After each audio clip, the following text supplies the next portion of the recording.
Hey everybody, it's Tracy again, and talking about the Lithuania crypto license, which prior to the beginning of this year, much like the Estonia digital asset license, was really easy to get, right? And if you remember the story with Estonia was like passing out these licenses like candy. They were one of the first, and it was very simple to get it. You get it like really quickly, cheap, hold 9 yards. And then about 6 months ago, in partial response to MICA and pressure from other EU countries, they said, okay, we're going to make it infinitely more difficult, charge more money, and we're going to wipe out like half the existing licensees, which they did. So Lithuania got the cue and took a little more proactive steps. And at the beginning of this year, redrew their crypto laws.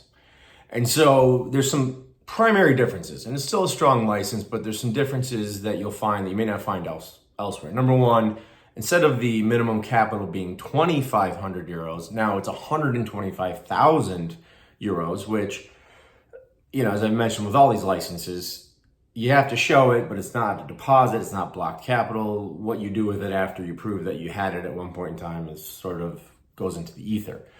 Number two, you're required to have a compliance officer, obviously, but in Lithuania, the compliance officer has to be a Lithuanian resident. And there's plenty of people that can act in that capacity, but you have to show proof that number one, you've contracted with this individual and that you're paying them a salary commensurate with their experience, which varies. And like having been in that, acted in that capacity a number of times before, everything's driven by software, right? Like if you're starting a crypto exchange or hosting wallets, which the license sort of covers, and you have to decide between the two, ultimately when you onboard people, you're going to use a software like SumSub, KYC 2020, whatever the case may be, Shifty Pro, and it does the work for you. Now, like on an ongoing basis, you have, there's like reporting requirements for suspicious transactions and things like that, but it's really not that time intensive or labor intensive. Like you may have cases where the software returns like a flag or returns like doesn't return a decision at all.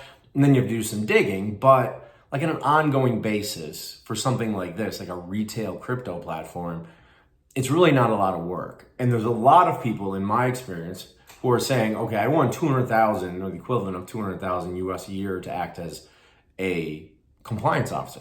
That's not worth it, right? Because they're not going to do that much. But you have to pay them a salary, so you have to give them something and like clearly delineate like the hours and all that kind of stuff. But don't get fooled and say, oh, well, this is the only person I can get. I'm going to go drop 250,000 because they're not going to give you $250,000 worth of work unless you're like the size of Coinbase, which at the beginning you're not going to be. So that's a nuance. Three, while you need a local company, UAB company, you do not need a local director. So you don't have to deal with that expense that you'll see everywhere else, basically.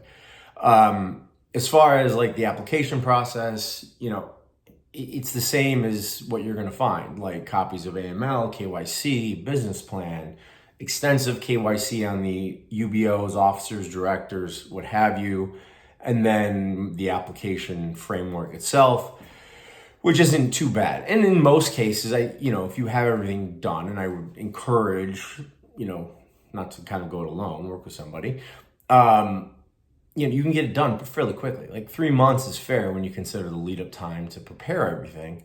And the license is good, like in the sense of passporting throughout the EU and the accessibility to like banking, mostly in Lithuania or the Baltics, is actually not that bad. Like there's banks that sort of cater to it that, relatively speaking are strong and are in English and are accessible and can be open remotely, all these things that you kind of look for when you're looking for a bank and you're maybe not in Lithuania.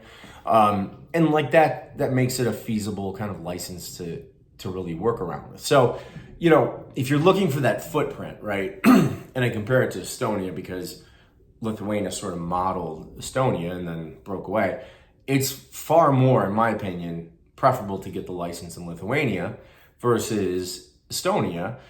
And, you look at the other options within the EU, which are, they're higher expense, more difficult to get. And like for an initial footprint, it doesn't make a lot of sense necessarily, right? Because again, where you start from a licensing perspective isn't where you're going to end, right? Nor should it be, because, institutions, high net worth investors may look at like a Lithuanian license and go, I'm not comfortable with it, but they may look at Maltese or Gibraltar license and go, yes, now I'm okay with it. Here's, my business. So it's an interesting thing, and I think it's a sensible approach as opposed to Estonia, which kind of like went overboard with the reaction to MICA and all the changes in the EU. So that is the Lithuania license at a glance. If you have any questions, as always, Adam at Adam Tracy, Tracy, no E. People ask me that all the time.